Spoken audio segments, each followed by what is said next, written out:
Oui, donc je suis Stéphane Blin, je suis professeur à Sorbonne Université et je travaille au laboratoire d'océanographie microbienne à Bagnols-sur-Mer. Ma spécialité, c'est le cycle du carbone dans l'océan. Et donc ce matin, je vous ai parlé du cycle du carbone, des émissions de CO2 qui sont la cause du changement climatique, mais aussi des puits de carbone, donc le puits terrestre et puis surtout le puits océanique, en fait, qui absorbe une partie des émissions et donc qui nous aide à lutter contre le changement climatique.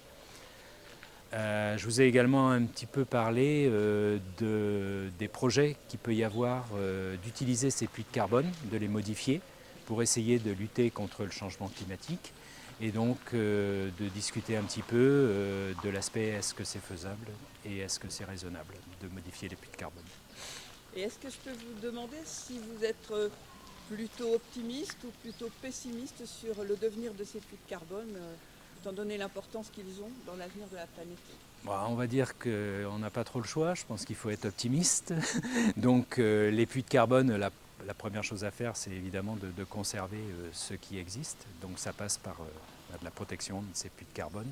Et donc de ce côté-là, je pense qu'on peut être un petit peu optimiste, surtout par rapport à la jeune génération, qui est quand même très conscient des causes et des effets du changement climatique. Et donc on peut espérer qu'ils mettent tout en œuvre pour que ça aille mieux.